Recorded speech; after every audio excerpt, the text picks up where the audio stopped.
They think I'm just the boring, pragmatic daughter, the emotionless ATM, the one who shows up, writes checks, and disappears back into her spreadsheets without complaint. They forget that I'm a forensic accountant who specializes in investigating the most sophisticated financial fraud schemes in the country. I've dismantled Ponzi operations that fooled federal regulators. I've traced money through 17 offshore shell companies to catch embezzlers who thought they were untouchable. And right now, I'm standing in the middle of my parents' living room, holding a cardboard box taped together so haphazardly that one corner is already splitting open. Inside is a blender. Not just any blender, the exact same blender I gave my mother 4 years ago as a thoughtful housewarming gift when they downsized. Except now it's filthy. The power cord is crusted with what looks like dried coffee stains. The plastic pitcher is cloudy and scratched. Someone has stuffed a Starbucks gift card inside, and when I pull it out to check, the balance mocks me. $15. $15. Meanwhile, 10 feet away from me, my 29-year-old sister Fallon is literally screaming with joy, and I mean screaming that high-pitched squeal that makes dogs bark 3 blocks away. She's jumping up and down in her overpriced athleisure outfit, waving a document above her head like she just won the lottery. That document is a quitclaim deed to the historic carriage house. The one made of original red brick, with oak hardwood floors and those beautiful arched windows. The one located in the most expensive historic district in our city, surrounded by multi-million-dollar estates and boutique art galleries. The one our grandparents left to the family trust, free and clear, no mortgage, no liens, completely paid off. The one currently valued at $450,000, and my parents just signed it over to her. Just now, in front of 50 guests at their 35th wedding anniversary party. The party I paid for. I'm going to turn it into my yoga sanctuary, Fallon shrieks, clutching the deed to her chest. A healing space. Can you imagine? I'll have crystal grids in every corner and a sound bath area, and oh my goodness, I can already see the Instagram aesthetic. My mother, Marcella, turns to me with that smile. You know the one. The smile that looks warm and maternal to everyone else, but feels like a knife sliding between your ribs when it's directed at you. She's wearing the pearl necklace I gave her last Christmas, the one that cost me $2,000 because she'd mentioned admiring it at Tiffany's. Scarlett, sweetheart, she says, her voice dripping with condescension masked as affection. You're so practical. You don't need these artistic, soulful things. That blender still works fine. I tested it just last week. I stare at the crusted power cord in my hands. She didn't even clean it. My father, Royce, adjusts his tie. The silk Hermes tie I gave him for Father's Day, and nods sagely, as if he's a sage himself dispensing wisdom. You make plenty of money, Scarlett. You can buy whatever you want. Your sister is sensitive. She needs asset security, stability. You understand. I understand perfectly. I understand that I just spent $3,000 of my own money to throw this anniversary party. I hired the jazz quartet currently packing up their instruments in the corner, confused by the sudden tension. I ordered the catering from that upscale French place my mother loves, the one with the $40 per person minimum. I arranged the flowers, booked the venue at this historic inn, sent the invitations, and coordinated with my parents' friends to make sure they all showed up to celebrate this milestone. And my gift, my real gift, not this humiliation, was an envelope with a check for $5,000 toward the European river cruise they've been talking about for years. An envelope that's currently sitting unopened on the gift table, probably buried under casserole dishes and wine bottles. But let me back up.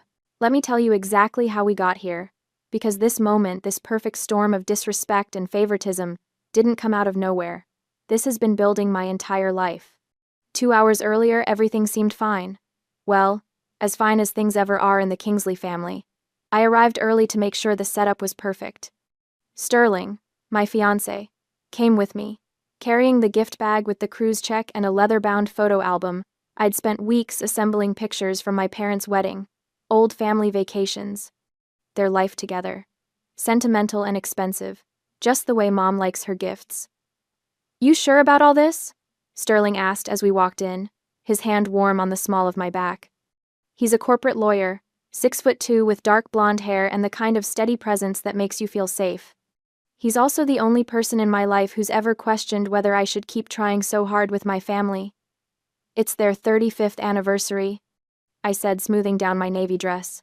I want to do this right. He kissed my temple. You always do. The party started beautifully. The jazz quartet played Sinatra and Ella Fitzgerald. The food was exceptional.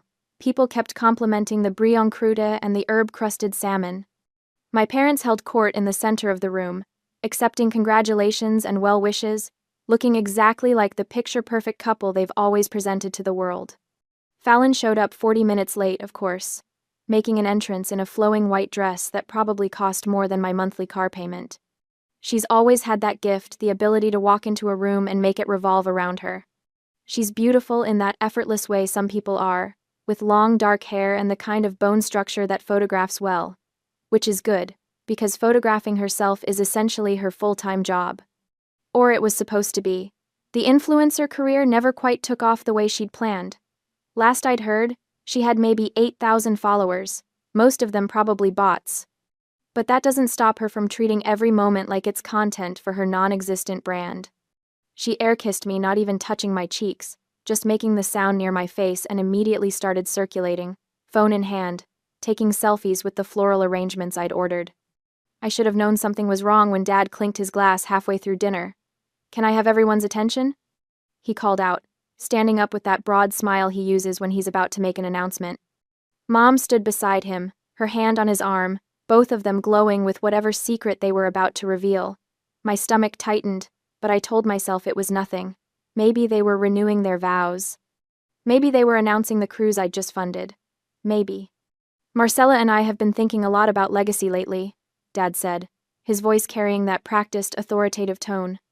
He's always been good at commanding a room. It's what made him successful in commercial real estate before he retired. About what we want to leave behind for our girls. And we've decided not to wait until we're gone. We want to see our daughters enjoy their inheritance now, while we're still here to share in the joy. "Oh no. Fallon, sweetheart, come up here." My sister practically floated to the front, all glowing skin and excited energy. I watched from my seat, Sterling's hand finding mine under the table, squeezing gently. Dad pulled out the deed then. The actual, legal, quitclaim deed, notarized and everything. He must have had it prepared weeks ago, maybe months. "Your grandmother's carriage house," he announced, "is now yours. Free and clear. We know you've been searching for your purpose, your calling. Your mother and I believe that you need a space that's truly yours, where you can build something meaningful. A healing studio, a yoga sanctuary, whatever speaks to your soul." The room erupted in applause. People were congratulating Fallon, who was crying pretty tears that somehow didn't ruin her makeup. Mom was beaming. Dad looked proud enough to burst. And I was doing math. $450,000. That's what the carriage house is worth. I looked it up last year when I was curious about property values in that neighborhood. It's a unique property, original 1,890 construction, meticulously maintained by my grandmother until she passed, located on a corner lot in the historic district where properties rarely come on the market. The architectural details alone make it valuable. Exposed brick, original timber beams, those tall arched windows with the wavy glass.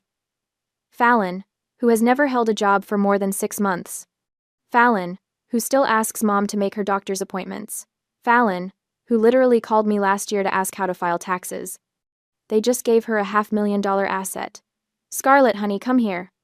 Mom called, and I stood up on legs that felt numb, walking to the front like a prisoner approaching the gallows. That's when she bent down and pulled out the cardboard box from under the gift table. I recognized it immediately. The shape, the size, the way the tape was yellowing at the edges. My hands opened it automatically, even though some part of my brain was screaming at me to stop, to run, to refuse whatever humiliation was coming. The blender sat there, grimy and pathetic, with that $15 Starbucks card stuck to the pitcher with what looked like dried honey. "I thought you could use this," Mom said brightly, like she was giving me something precious. "You're always so busy with work. This will help with those breakfast smoothies you're always talking about. And the gift card is for your coffee. I know how much you love your lattes." The room went quiet. I could feel 50 pairs of eyes on me, watching, waiting to see how I'd react. Dad leaned in, his voice lower now but still audible to the front tables. "You make plenty of money, Scarlett. You can buy whatever you want. Your sister is sensitive. She needs asset security. You're strong. You don't need things like this to feel valued." Strong. That's always been the word, hasn't it? strong, independent, practical, self-sufficient. Translation: you don't need love, attention, or fairness because you're too busy being useful. I looked at Fallon, still clutching her deed, still crying her pretty tears. I looked at my parents, so pleased with themselves, so certain they'd done the right thing. And something inside me, something that had been bending and bending for 33 years, finally snapped. Not broke, snapped. There's a difference. When something breaks, it's weak, it's destroyed, it can't be used anymore. When something snaps, it becomes a weapon. I set the box down on the gift table with exaggerated care. Then I pulled out my phone, right there in front of everyone, and called the catering company. "Hi, this is Scarlett Kingsley," I said, my voice perfectly calm. "I need to cancel the payment authorization for tonight's event. Yes, I know the party is happening right now. I'm revoking my credit card authorization." Immediately. Mom's face went white. "Scarlett, what are you?" I held up one finger. Wait, and continued with the venue coordinator. "Same thing. I'm canceling my payment. The party hosts will need to settle the bill themselves. Thank you." The jazz quartet stopped playing mid-song. I picked up the dirty blender, held it up so everyone could see the crusted cord, the grimy pitcher, and enunciated each word with crystalline clarity. "I think you two will need this to pulverize your hopes of me funding your retirement." Then I walked out. Sterling grabbed our coats and followed without a word, and by the time we reached my Audi Q5 in the parking lot, I could hear the chaos erupting inside. Raised voices. Mom's protests. The venue coordinator demanding payment. Not my problem anymore. "You okay?" Sterling asked as I started the engine, my hands perfectly steady on the wheel. "I'm free," I said. And I meant it. That was the moment right there in that parking lot with the sounds of my parents' anniversary party collapsing behind me that I stopped being their ATM. But that was just the beginning. Because they don't know that I'm not just a boring number cruncher. In my line of work, we have a saying: the math doesn't have emotions, and neither does the audit. I've spent 10 years tracing hidden assets for the FBI and dismantling corporate frauds. I don't need to scream, or fight, or beg for respect. I just need to open the books. And their books are wide open. 18 months of blessed silence have passed since I walked out of that anniversary party. 18 months of not speaking to my parents or my sister. No calls, no texts, no awkward family dinners where I smile and pretend everything is fine while being treated like a convenient bank account with legs. 18 months of building my life exactly the way I want it. Sterling and I bought a penthouse downtown, 2,000 square feet of floor-to-ceiling windows and modern design, with a view of the city skyline that makes every morning feel like victory. We furnished it ourselves, choosing every piece together. No hand-me-downs, no guilt-laden family heirlooms that come with strings attached. Just clean lines, comfortable furniture, and space that belongs entirely to us. My career has flourished. I made senior director at my firm 6 months ago, leading the most complex fraud investigations in the region. My income has increased by 40%. I've been featured in 2 industry publications for my work dismantling a healthcare billing scheme that had been running for 7 years. I am thriving. But I'd be lying if I said I never thought about them. Not because I missed them, absolutely not. Because I'm a forensic accountant, and once you train your brain to spot patterns, you can't turn it off. It becomes reflex, like breathing. So, when I occasionally checked public records, property tax filings, business registrations, municipal violations, I told myself it was just professional habit, due diligence, keeping my skills sharp. That's how I found the gold mine. It started innocently enough. I was having coffee one Saturday morning, Sterling still asleep in our bedroom, and I pulled up the county property database on my laptop. Just curious, I told myself. Just wondering what Fallon had actually done with that $450,000 gift. The answer? Absolutely nothing productive. According to her Instagram, which I occasionally checked through a fake account because I'm petty but not stupid, she'd posted exactly 3 photos inside the carriage house in the first month after the party. All carefully staged shots of her doing yoga poses in empty rooms, captioned with nonsense about finding her inner goddess and creating sacred space. Then the posts stopped. Instead, her feed filled up with party pictures. The carriage house wasn't a healing sanctuary. It was a venue for her to host wine nights with her equally unemployed friends. There were photos of string lights hung haphazardly across the original timber beams, pictures of someone's boyfriend doing a keg stand in the kitchen, a video of Fallon and 3 friends dancing on the porch at 2 in the morning, disturbing every neighbor on that quiet, expensive street. But the Instagram feed was just entertainment. The real discovery came from the city database. You see, the historic district doesn't just sound fancy, it comes with actual legal requirements. Strict ones. When you own property in that zone, you're not just a homeowner, you're a custodian of architectural history. There are rules about exterior maintenance, paint colors, landscaping, even the height of your grass, and violations come with penalties. I pulled up the property record for the carriage house address and felt my pulse quicken as line after line of violation notices loaded on my screen. Violation has shown 847, HG. Failure to maintain landscaping to code standards. Front lawn grass exceeds 8 inches in height. Fine, $500 per day until corrected. Violation, Heishoneninitu 3HG. Exterior wooden window frames showing visible rot and peeling paint. Failure to restore using historically approved paint colors per Section 4.7 of Historic District Guidelines. Fine, $500 per day until corrected. Violation #2110 of our HG. Removal of original storm shutters without proper permits. Fine, $1,000 per day until shutters restored or alternative approved. I sat back in my chair, coffee forgotten, and done the math. The first violation was dated 8 months ago. The window frame violation started 6 months ago. The shutter issue was 4 months old. $500 per day for 240 days. $500 per day for 180 days. $1,000 per day for 120 days. Plus property taxes. Because of course Fallon hadn't paid those either. The numbers danced in my head like music. $120,000 in grass violations. $90,000 in window frame violations. $120,000 in shutter violations. $18,000 in unpaid property taxes. Add in the accruing interest and administrative fees, and we were looking at roughly $350,000 in municipal liens, on a property worth $450,000. I pulled up the violation notices themselves. They'd all been mailed to the carriage house address, certified letters, every one of them. And according to the tracking information, they'd been delivered but never signed for. Fallon didn't even know she was being fined. Or more likely, she'd seen the official-looking envelopes and ignored them, the way she ignores anything that requires adult responsibility. The city had placed a priority lien on the property 4 weeks ago. That lien sits above all other claims, even a mortgage, if there were one. It means the city gets paid first, before anyone else, if the property is sold or foreclosed. I sat there in my beautiful penthouse, sunlight streaming through the windows, and smiled. Because here's what Fallon and my parents don't understand about the world. Debt doesn't disappear because you ignore it. It grows, it compounds, it becomes something alive and hungry. And the city doesn't care about your feelings or your potential, or your healing journey. The city wants its money. I spent the next 2 weeks researching municipal lien purchases.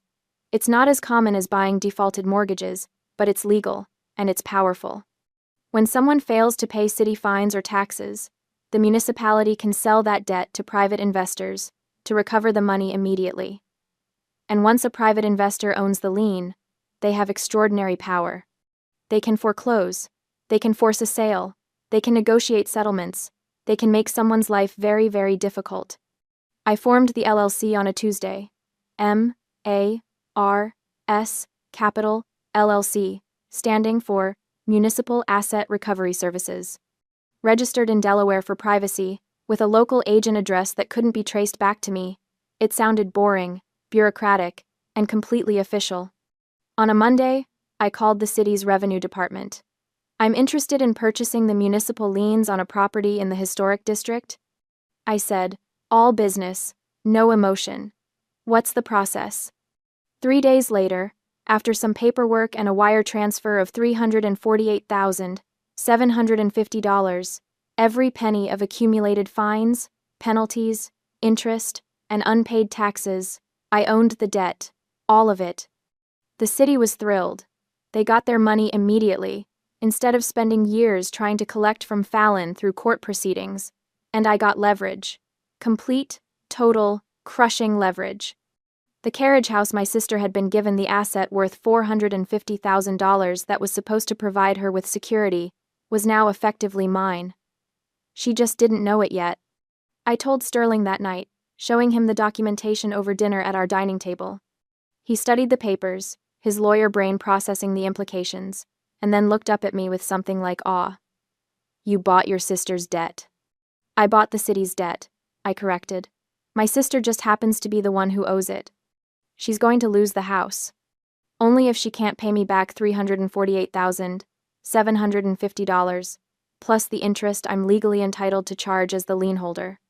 Sterling laughed then, shaking his head. "They really have no idea what they did, do they?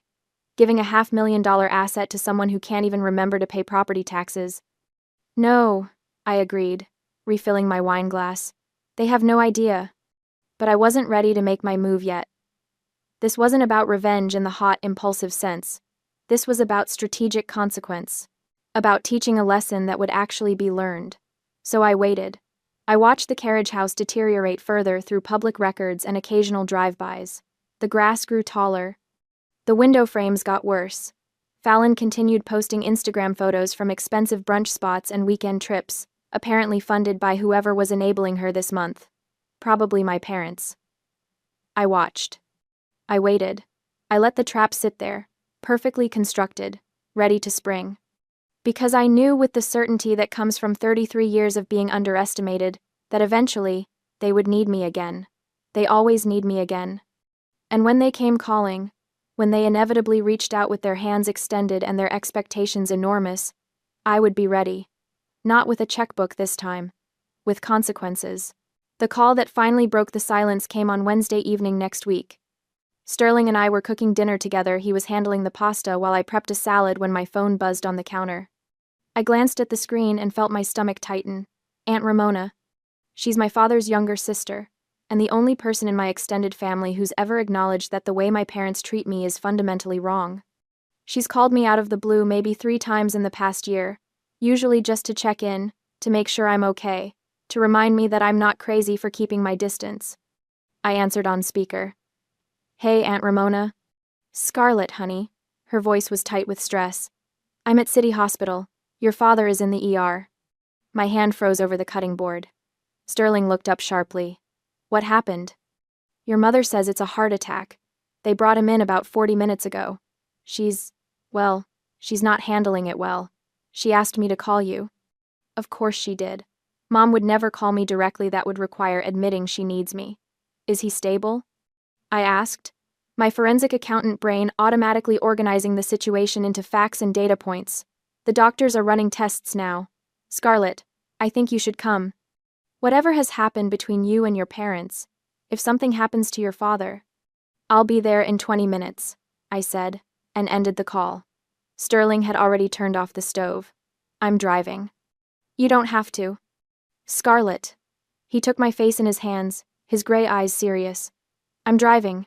You're shaking." I looked down at my hands and realized he was right. They were trembling. Not from fear, from something else entirely. The drive to the hospital should have been 17 minutes. Sterling made it in 14, navigating evening traffic with the kind of calm competence that reminds me why I'm marrying him. But I wasn't focused on the traffic. I was focused on the trembling in my hands, and the memory that trembling had triggered. "You know what I'm thinking about?" I said suddenly, staring out the window at the city lights blurring past. Sterling reached over and took my hand. "Tell me." 3 years ago, August 14th, 2:30 in the morning. My voice sounded flat, detached, like I was reading a case file. I had acute appendicitis. The pain was so intense I couldn't stand up straight. I was on the floor of my bathroom, trying not to throw up, and I called Mom. Sterling's hand tightened on mine. I told her I thought my appendix was rupturing. I said I needed help getting to the ER. Do you know what she said? "Scarlett." She said she couldn't leave the house. She said Fallon had just broken up with her boyfriend, some guy she'd been dating for 3 weeks, and Fallon was threatening to cut off all her hair. Mom said she couldn't take her eyes off her for even a minute because Fallon was having a crisis. The words were coming faster now, a dam breaking after years of pressure. She told me to call an Uber. She said I was capable and strong and I'd figure it out. So I did. I called an Uber, and some guy named Marcus drove me to the emergency room, while I held a trash bag in my lap in case I threw up. I admitted myself. I signed my own surgical consent forms while the surgeon told me my appendix was close to rupturing. I went into surgery alone. I woke up in recovery alone. Sterling pulled over right there on the side of the road, hazards on, and turned to face me. The next morning, I continued, staring straight ahead. I was lying in my hospital room with an IV in my arm, and I checked Instagram. Because I'm an idiot and I couldn't help myself. And there was a photo Mom had posted at 3 a.m. the night before. Her and Fallon, eating pizza in their pajamas, watching a movie. The caption said, "Heartbreak Healing Sleepover" with a bunch of heart emojis. Unbelievable, Sterling breathed. She posted a picture of eating pizza with my sister while I was in surgery. Sterling pulled me into his arms then, as much as the car's center console would allow, and I let him hold me even though I wasn't crying. I was past crying. That required having some grief left, some hope that things could be different. I had none. "That's why I'm shaking," I said into his shoulder. "Not because I'm afraid Dad is dying, but because 3 years ago, I nearly died, and they chose my sister's bad haircut over me. And now Dad has a panic attack over some financial stress because I'm sure that's what this is, not an actual heart attack, and suddenly I'm supposed to come running?" Sterling pulled back to look at me, his hands on my shoulders. "You don't have to go in there." "Yes, I do." "Why?" I smiled then, and I could feel how cold it was.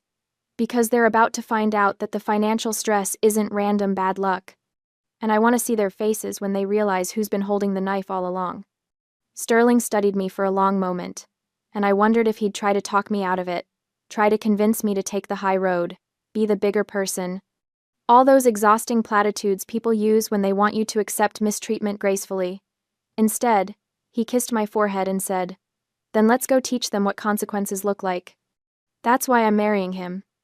We walked into the hospital together, Sterling's hand solid and steady on my back.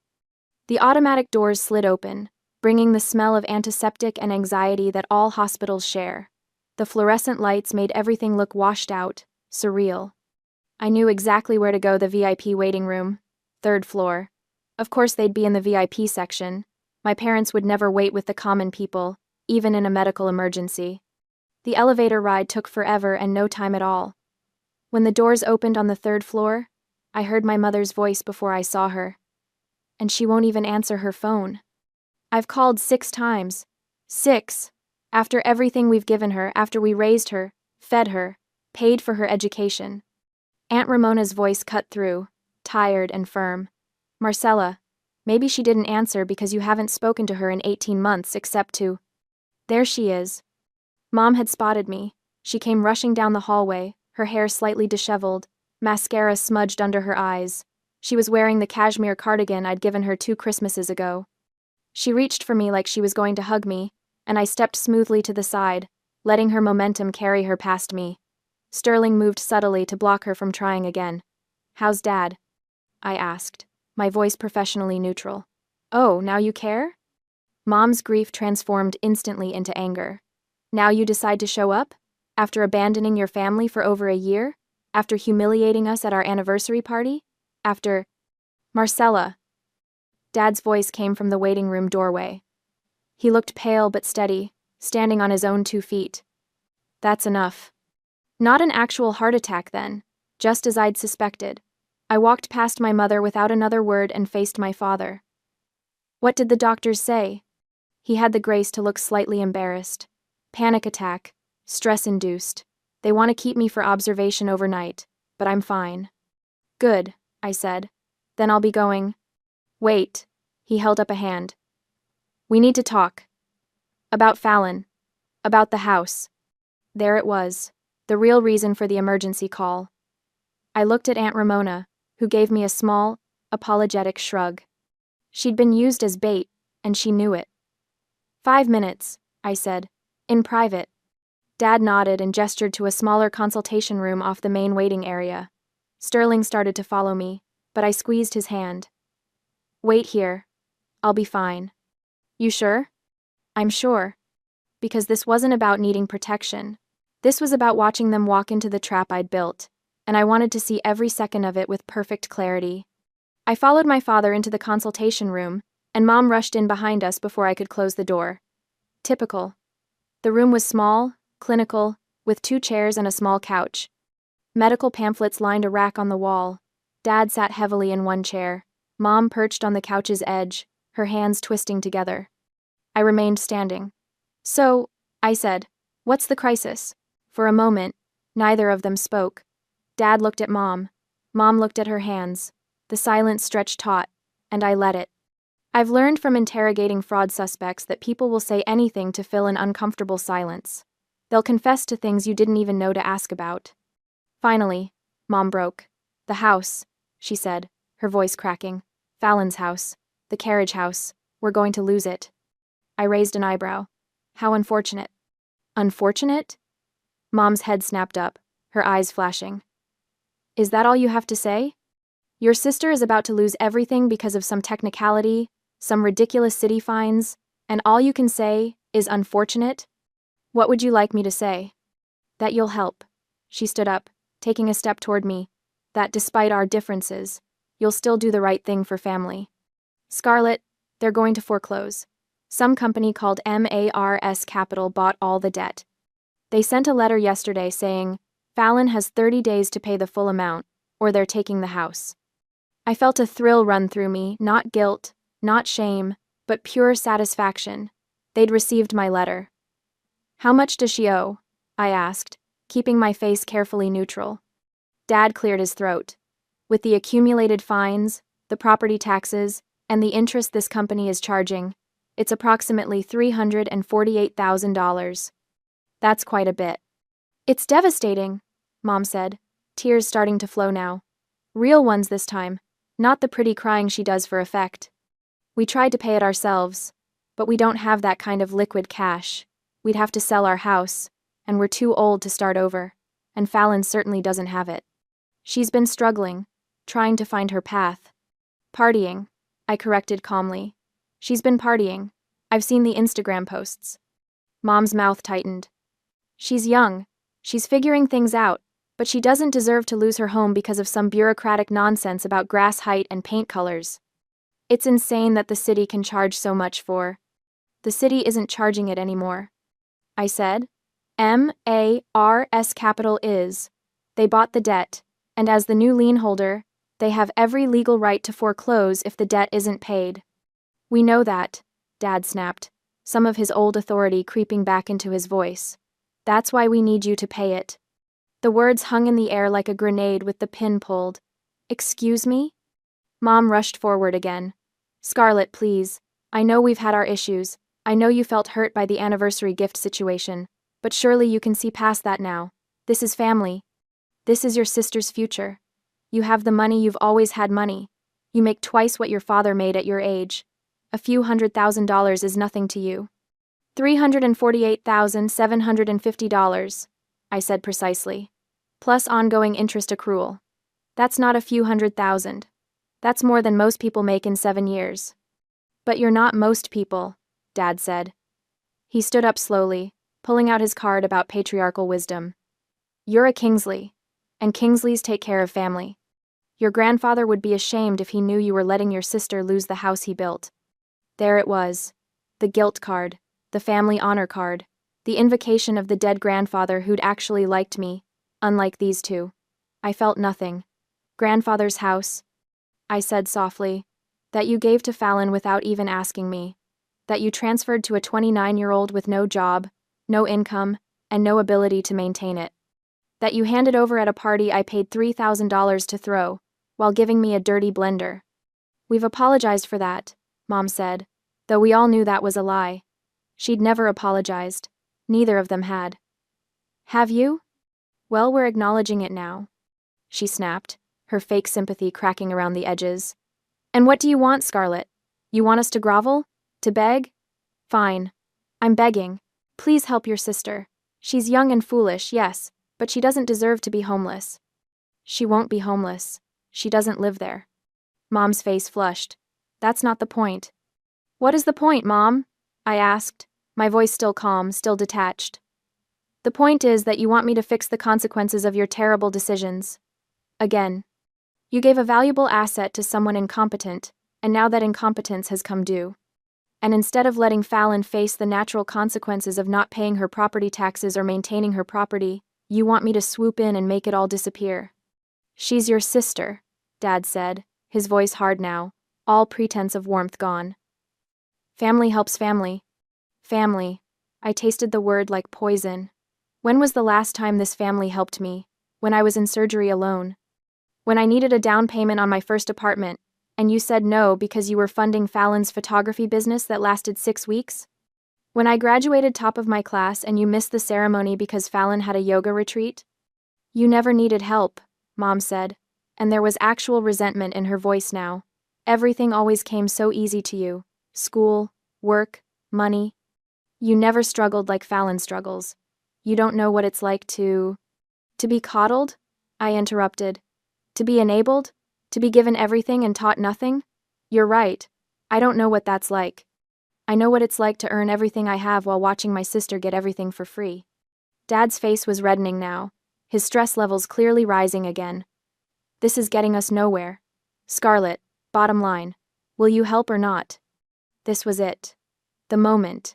I could see them both tense, waiting for my answer. They were expecting one of two responses. Either I'd say yes and write them a check like I always used to, or I'd say no and walk out, confirming their narrative that I'm cold and selfish. They weren't prepared for option 3. I let the silence stretch just long enough to make them uncomfortable, then walked slowly to the door and opened it. Sterling? I called out. Could you bring the briefcase? Mom and Dad exchanged confused looks. Hope flickered across Mom's face. She thought the briefcase meant a checkbook. Sterling appeared in the doorway carrying his leather litigation briefcase, the one he uses for court appearances. His expression was professionally neutral, giving nothing away. Thank you, I said, taking the briefcase from him.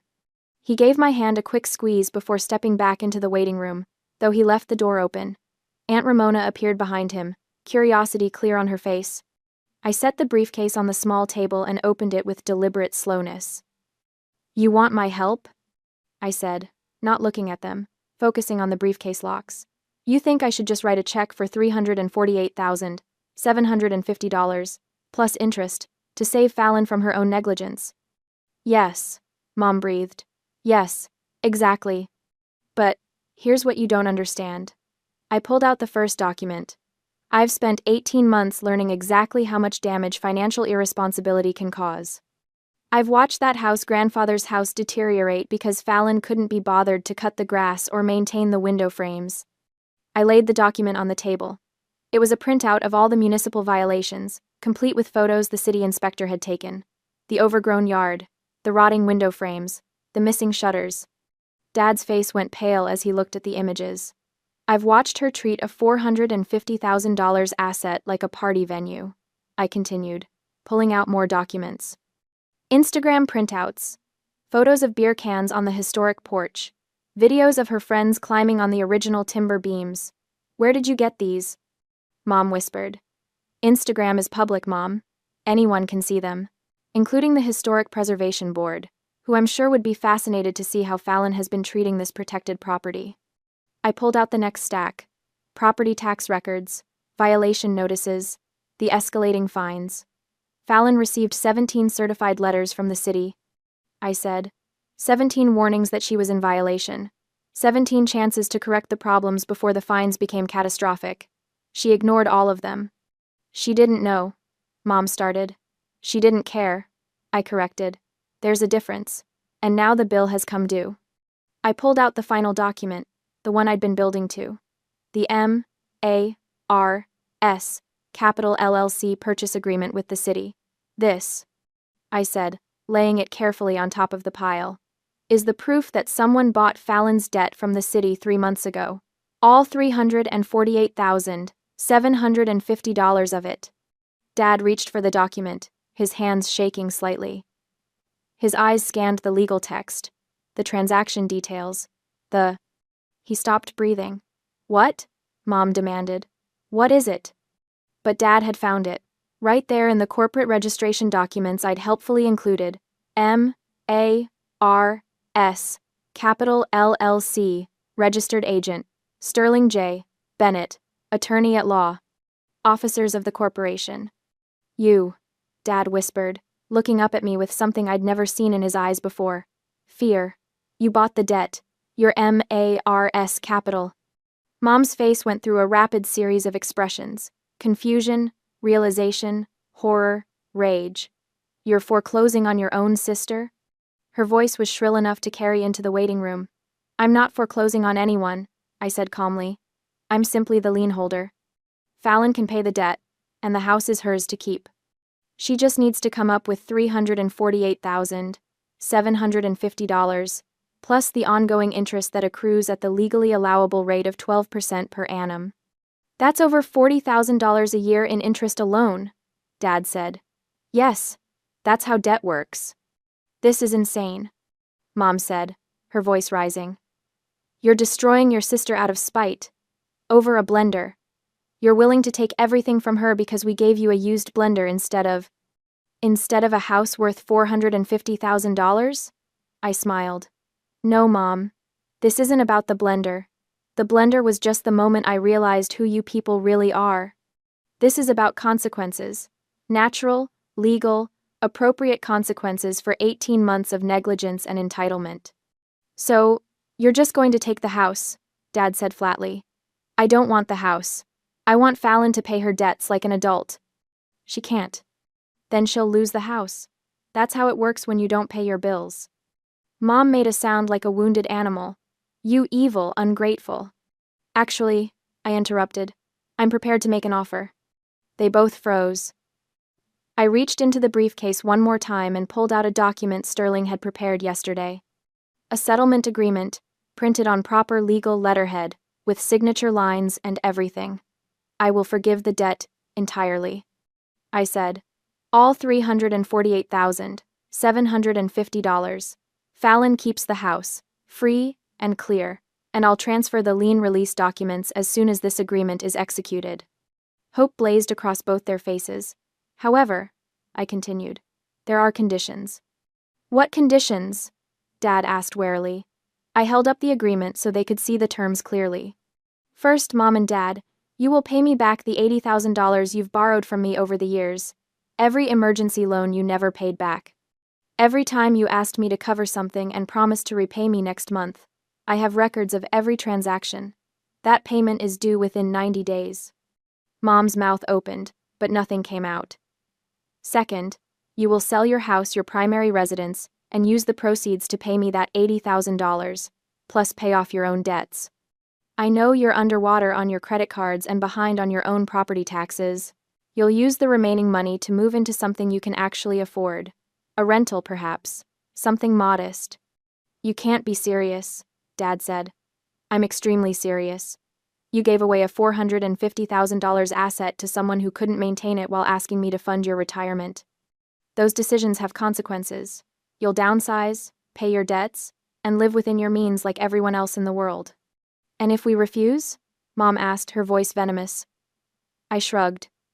Then I foreclose on Fallon in 30 days, take the house and sell it at auction. I'll probably net around $400,000 after fees. And you'll still owe me the $80,000 I can pursue through civil court. Plus, you'll have a daughter who's homeless and unemployable. Your choice. Dad was reading the agreement now, his lawyer's eyes catching every detail.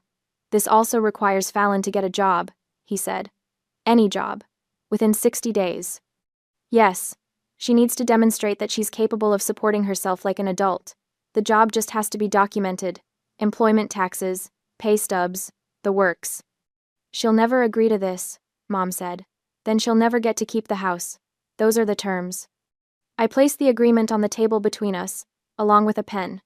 You have 48 hours to decide, I said. Sign this, execute the terms, and everyone moves forward. Refuse and I move forward with foreclosure. Sterling will be waiting in the hallway to answer any legal questions you might have. I picked up my purse and turned toward the door. Scarlett, Dad said, his voice strange. Not angry.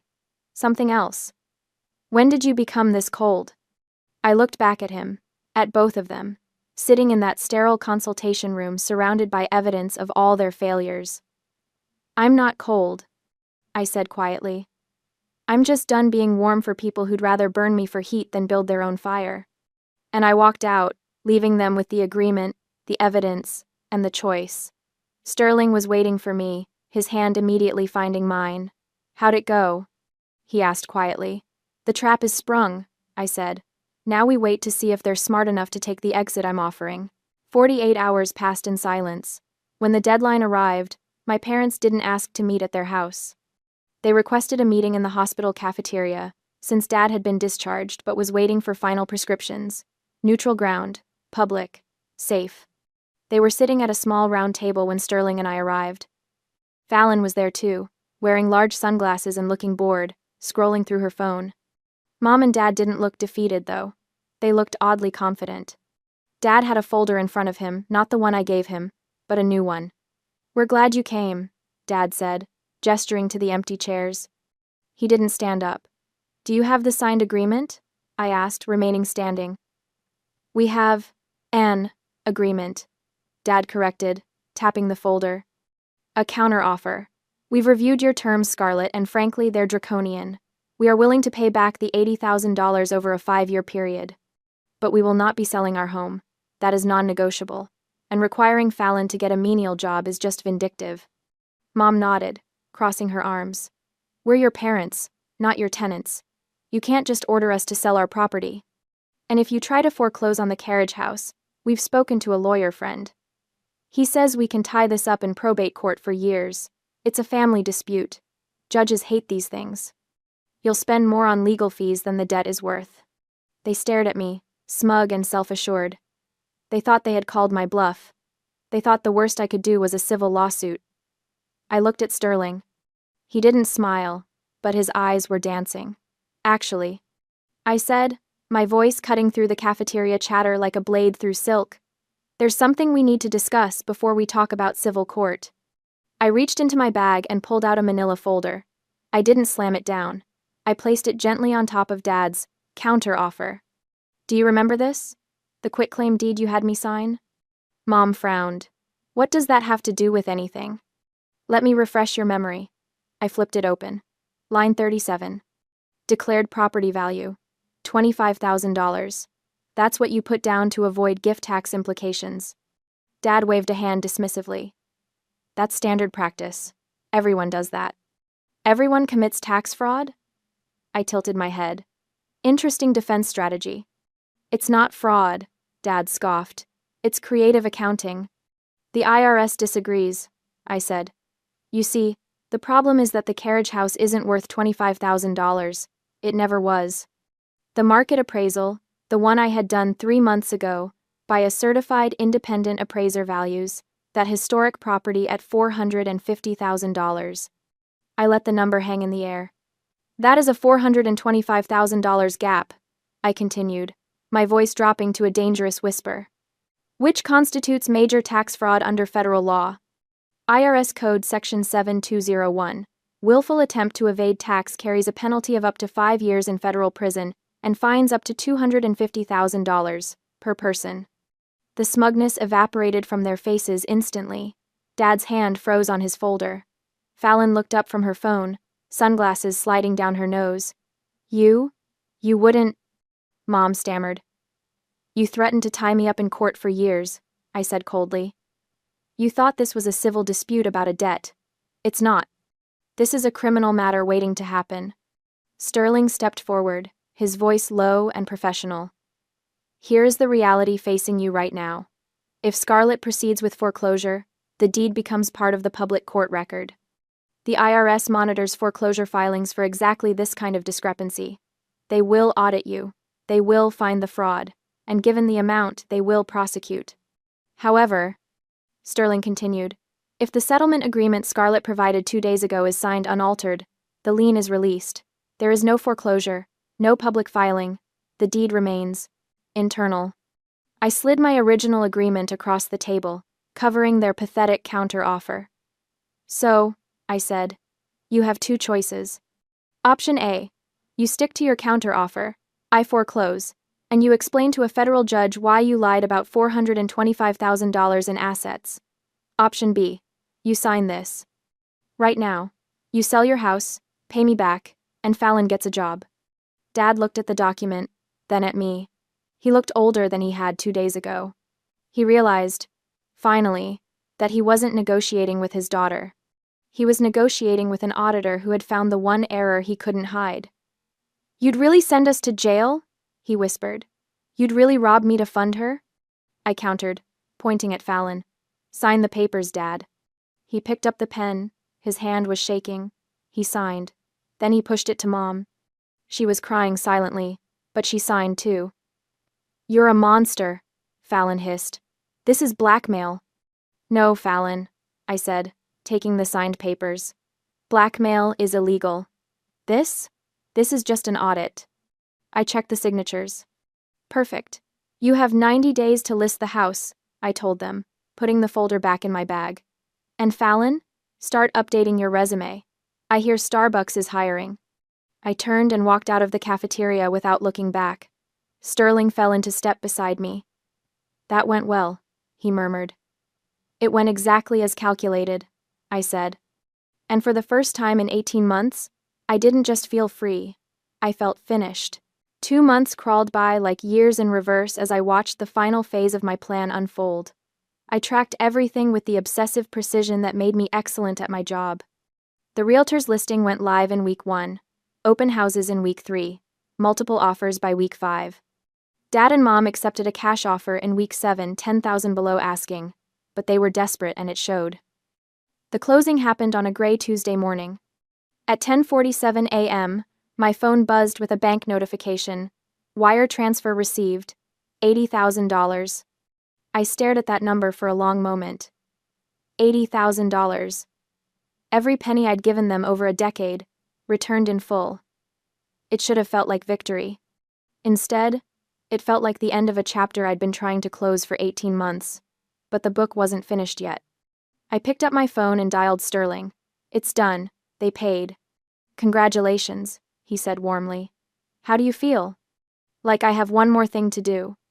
I hung up and made my second call to the foreclosure processing company I'd hired 6 weeks ago. The Kingsley property on Heritage Lane. Proceed with eviction. Today. Fallon had exactly 0 days to be surprised. She'd had 2 months to come up with the maintenance fees, 2 months to get a job, 2 months to prove she was anything other than a parasite in designer yoga pants. She'd done nothing but post increasingly unhinged social media rants about toxic family members and karmic justice. Well, karma had arrived, and she was dressed in a sheriff's uniform. I drove to the carriage house one last time, Sterling next to me, parking my Audi Q5 across the street where I could watch. The sheriff's vehicle was already there, along with a moving truck I'd arranged. Professional, efficient, merciless. The front door opened. I could hear Fallon before I could see her. "You can't do this! This is my house! My sanctuary!" The sheriff, a patient-looking woman in her 50s, held up the eviction notice. "Ma'am, this is a legal foreclosure.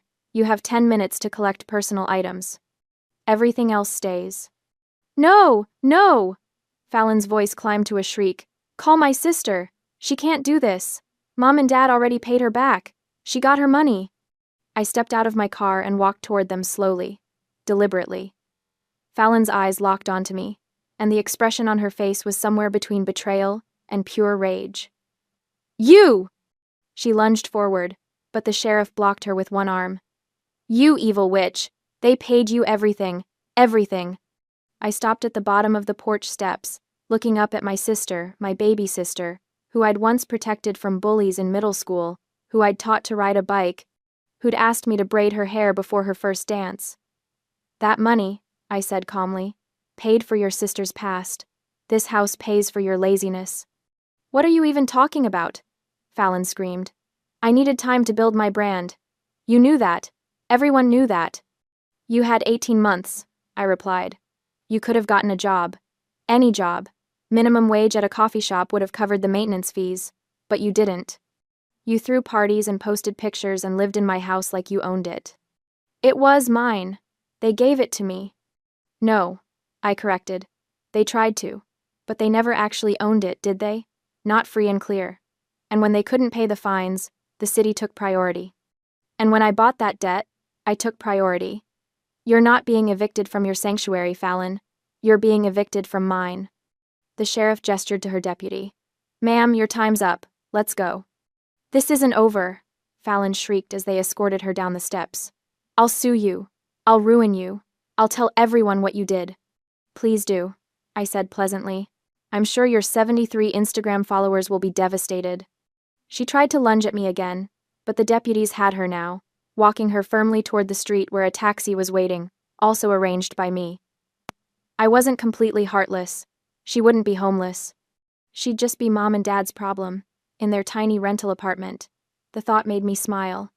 When the taxi pulled away, Fallon's face pressed against the window, still screaming, I turned to the sheriff. Thank you for your professionalism. Just doing my job, ma'am. She handed me the keys. Property's yours now. All legal. I climbed the steps and pushed open the door. The carriage house was exactly as I remembered it, and nothing like it at all. The red brick walls still stood strong, 200 years of history held in their mortar. The oak floors still gleamed, though they were scuffed now from furniture being dragged out, from parties, from neglect. But it was empty. Completely, utterly empty. My footsteps echoed as I walked through the rooms.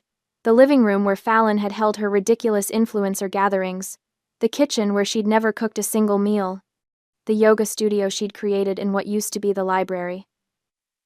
I stopped in the center of that yoga room and set down the box I'd been carrying. The blender. I lifted it out carefully. It was the same dirty blender from 18 months ago. I'd kept it in this box in my storage unit, the residue on it dried to a hard, odorless crust. The cardboard was creased, the plastic dull. I placed it in the exact center of the oak floor. Then I plugged it into the wall outlet. The cord reached with an inch to spare. I turned the dial to re. The sound tore through the empty house like a scream, like a laugh, like a reckoning. It echoed off the brick walls, bounced across the hardwood, filled every corner of every room with its ridiculous, piercing roar. It was the most beautiful sound I'd ever heard. I stood there for a moment, watching it vibrate against the floor, listening to it destroy the sanctity of Fallon's precious sanctuary. Then I turned and walked out, closing the door behind me. The blender kept screaming. Sterling was waiting by my car, leaning against the hood with his arms crossed and a proud smile on his face. How do you feel? Like I have one more thing to do, I said. I pulled out my phone and opened a new email.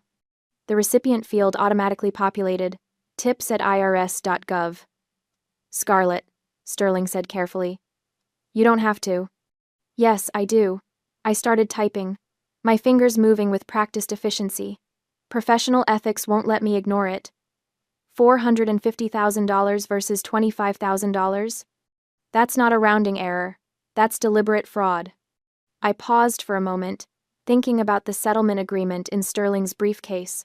We had promised to release the lien. We had promised not to sue for the $80,000. We never promised to hide a felony. They assumed my silence was part of the purchase price. They forgot that I'm an auditor. I don't cover up discrepancies. I report them. I attached scanned copies of the quitclaim deed, the independent appraisal, and the property records. Everything documented, everything provable. The kind of evidence that would make an IRS agent salivate. Subject: anonymous tip, property valuation fraud. I read aloud as I typed. I am writing to report a significant discrepancy in declared property value. Sterling sighed, but he didn't stop me. He understood. This wasn't about revenge anymore. This was about principle. I hit send. The email disappeared into the digital void, carrying with it the last connection I had to Royce and Marcella Kingsley. Let the federal government deal with them now. I was done. I pulled the sold sign from my trunk, the realtor's sign I'd requested specifically, and walked to the gate. The architect who'd bought it from me had paid $20,000 above asking. She'd been thrilled at the opportunity, had already drawn up plans to restore it to its former glory. The carriage house would be beautiful again. Just not for Fallon. I hung the sign on the wrought iron gate, making sure it was perfectly centered, perfectly visible. Then I got in my car. Sterling slid into the passenger seat. Where to? I started the engine, looking at the historic red brick house one last time. Behind those walls, a dirty blender was still screaming on an empty floor. The sound of everything they'd given me, Everything they'd taken, everything they'd never understood about who I was and what I was capable of. Home, I said. And I drove away, leaving the past, the toxic family, and the roaring blender behind forever.